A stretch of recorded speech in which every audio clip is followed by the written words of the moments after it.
भाजपच्या वतीनं आज हिंगोलीच्या इंदिरा गांधी चौकामध्ये जे आहे ते इंदिरा पुतळ्यासमोर आंदोलन करण्यात येते। विविध विषयावरती जे आहे ते हे आंदोलन करण्यात येते। आपण बघतोय की मोठ्या प्रमाणात या ठिकाणी जे आहे ते काँग्रेसचे पदाधिकारी जे आहेत ते सहभागी झालेले आहेत आणि विविध डिझेल टंचाई असेल, खत टंचाई असेल, या मागण्या संदर्भात जे आहे ते आंदोलन सुरू आहे।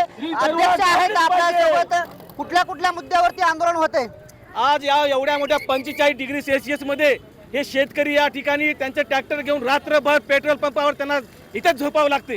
ही सगळं नियोजन शून्य कारभार या सरकारचा आहे। एकीकडे हे शेतकरी रस्त्यावर या ठिकाणी ठेवायचे आणि या देशाचे पंतप्रधान त्या ठिकाणी चॉकलेट वाटत फिरत असतील तर याचा निषेध म्हणून हे सर्व शेतकरी या 45 डिग्री सेल्सिअस मध्ये या ठिकाणी उन्हामध्ये थांबलेले आहेत। आणि आमचं हेच म्हणणं आहे की या ठिकाणी यांनी जी दरवाढ केली, या ठिकाणी जे डिझेल टंचाई या ठिकाणी वाढत चाललेली आहे।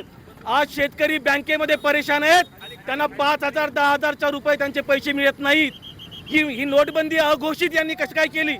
ही अघोषित नोटबंदी करणारे कोण आहेत हे या ठिकाणी तपास लागला पाहिजे। आता तुमचा काळा पैसा कुठे गेला आणि आता मोदी साहेबांना कळत नाही का देशामध्ये या नोटा कुठे गेलेल्या आहेत म्हणून। त्यामुळे ही नियोजन शून्य कारभार। कार्यकर्ते पदाधिकारी आपल्या सोबत आहेत, काय मागणी घेऊन बसला तू?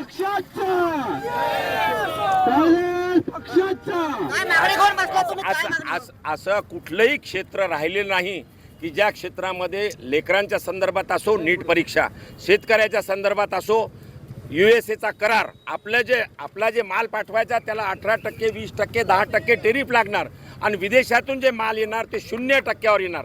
म्हणजे हा झाला लेकरांचा, तो झाला शेतकऱ्याचा। राहिला तिसरा प्रश्न व्यापाऱ्याचा। व्यापारी अतिशय त्रस्त आहेत, कुठल्याही प्रकारचं नियोजन नाही, कुठल्याही प्रकारचं टॅक्सची व्यवस्थिशीर प्लॅनिंग नाही।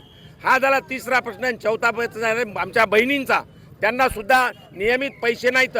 म्हणजे कुठलंही सेक्टर भारतामध्ये रिकामं राहिलेलं नाही आणि या सेक्टर असे सगळे त्रास भोगत असताना श्रीलंका व नेपाळ सारखी परिस्थिती निर्माण झालेली आहे आणि यांना घरातून काढून रस्त्यावर झोडपत नेऊन यांना बाहेर नेण्याची व्यवस्था करायला पाहिजे सरकारनं।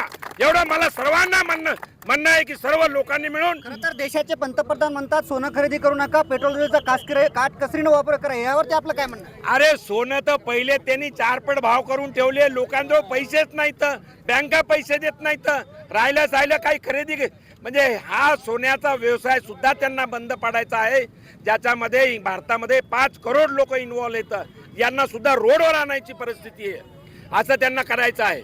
बरोबर। काय आता पुढची सरकारला इशारा काय आहे तुमचा?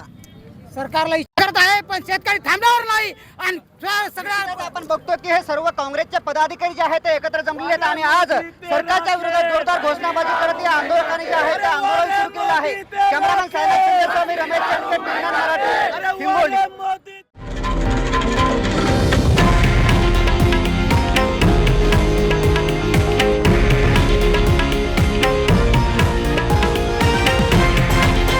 हे आहे देशातील नंबर 1 न्यूज नेटवर्क आणि आपण पाहत आहात TV9 मराठी, एकमेव।